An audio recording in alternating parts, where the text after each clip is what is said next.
আমি মনে করি জনগণ তাদের সঠিক সিদ্ধান্ত নেবে, তাদের পছন্দের প্রার্থীকে বাছাই করে নেবে এবং সৎ যোগ্য নেতৃত্ব এই জাতির সবচেয়ে বড় প্রয়োজন, সেটা নিশ্চয়ই জনগণ বুঝবে। 1 নম্বর কথা হলো যে নড়িয়ার ব্রিজটা করতে হবে। 2 নম্বর হলো হাসপাতালটাকে ফাংশনিং করতে হবে। একটা বড় বিল্ডিং হয়ে আছে, যন্ত্রপাতি কেনা হয়ে আছে, কিন্তু হসপিটালটা অপারেশনে নাই। হসপিটালটাকে অপারেশনে আনতে হবে। আর ইন্টারনাল কানেক্টিভিটি যেগুলো প্রয়োজন সেগুলো আমাদেরকে তৈরি করতে হবে। এই এলাকার দাবি হলো জনগণের প্রয়োজনীয় একটা ভালো শিক্ষা প্রতিষ্ঠান। এখানে যা আছে সেগুলোর মান আমাদেরকে নিশ্চিত করতে হবে।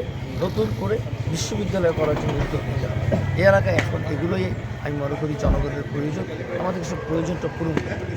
এর পাশাপাশি মাদককে জিরো টলারেন্সে নিয়ে আসতে হবে। কোনোভাবেই মাদক যেন আমাদের এলাকায় চলতে না পারে সে বিষয়ে আমাদের পদক্ষেপ নিতে হবে। আমি মনে করি এগুলো আমাদের এলাকার জন্য জরুরি বিষয়। ধন্যবাদ। ভোটের মাঠে কেমন সাড়া পাচ্ছেন? ভোটের মাঠে আপনি প্রার্থী হিসেবে কেমন সাড়া পাচ্ছেন?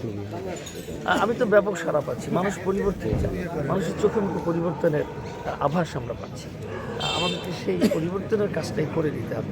জনগণের যেটা চাহিদা সেটা পূরণ করতে হবে।